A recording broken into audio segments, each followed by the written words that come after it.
लोगों की प्राइवेसी में डाका डालने का मामला। व्हाट्सएप के 2021 के प्राइवेसी पॉलिसी पर भड़का सुप्रीम कोर्ट। भारत के लोगों की जानकारी चुराकर अमेरिका भेज रहा था। पिछले साल एनसीएलटी ने व्हाट्सएप और मेटा पर जुर्माना लगाया था।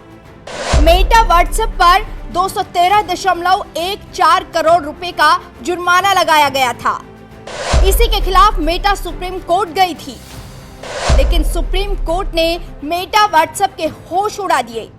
भारत के कानून का उल्लंघन करेंगे तो जेल जाएंगे, फायदे के लिए कुछ नहीं कर सकते हैं।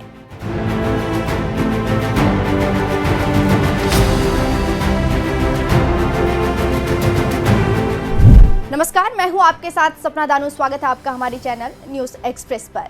डेटा को चोरी करना कोई नई बात नहीं है, क्योंकि जहां की कंपनी होती है वो चोरी करके अपने देश को महान बनाती है। लेकिन इन कंपनियों की चोरी अब दुनिया भर में पकड़ी जा रही है। जैसे अमेरिका ने चोरी के आरोप में टिकटॉक को बैन कर दिया। अमेरिका का आरोप था कि अमेरिकी लोगों का डेटा टिकटॉक चीन भेज रहा है। अब उसी तरह की घटना भारत में चल रही है और मामला भारत के सबसे ऊंची अदालत में है और सामने है ताकतवर टेक कंपनियों में से एक व्हाट्सएप और उसकी पेरेंट कंपनी मेटा। मंगलवार को सुप्रीम कोर्ट से जो आवाज निकली वो सिर्फ एक कानूनी टिप्पणी नहीं थी, बल्कि एक चेतावनी थी।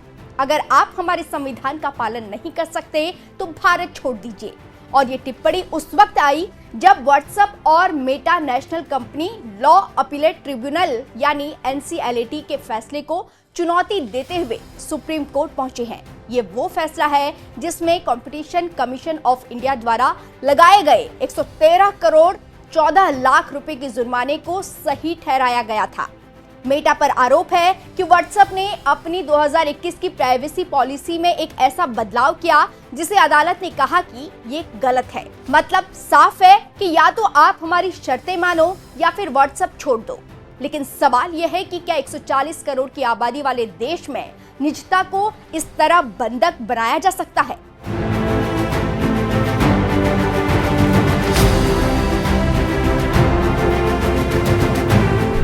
जानकारी देते चले कि सुनवाई के दौरान चीफ जस्टिस सूर्यकांत ने बेहद सख्त लहजे में कहा कि हम आपको एक सिंगल डिजिट भी डेटा शेयर करने की अनुमति नहीं देंगे। अदालत ने साफ किया कि टेक्नोलॉजी या बिजनेस प्रोसेस के नाम पर देश के नागरिकों की निजता से कोई समझौता नहीं होगा। तो आप समझ सकते हैं कि कैसे सुप्रीम कोर्ट में मेटा और व्हाट्सएप के होश उड़ गए। और जब सरकार की ओर से सॉलिसिटर जनरल तुषार मेहता ने व्हाट्सएप की पॉलिसी को कहा कि कमर्शियल इरादों से बनी शोषणकारी नीति है। कुल मिलाकर अगर आप हमारे संविधान का पालन नहीं कर सकते तो भारत छोड़ दें।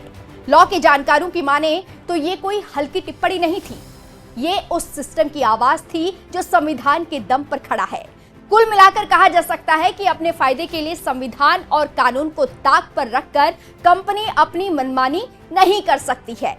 कोर्ट ने बड़ी टेक कंपनियों पर एक बड़ा आरोप लगाया कि इनके प्राइवेसी नियम इतने जटिल और चालाक होते हैं कि आम आदमी उन्हें पढ़ ही नहीं पाता और फिर उसी सहमति के नाम पर पूरा डेटा सिस्टम इनके हवाले कर देता है। गुस्साए सुप्रीम कोर्ट ने मेटा की खटिया खड़ी करते हुए इस विवाद का दायरा और बढ़ा दिया। अब इसमें इलेक्ट्रॉनिक्स और आईटी मंत्रालय को भी पार्टी बनाया गया है और अदालत ने साफ कहा है कि 9 फरवरी को इस मामले में अंतरिम आदेश आएगा।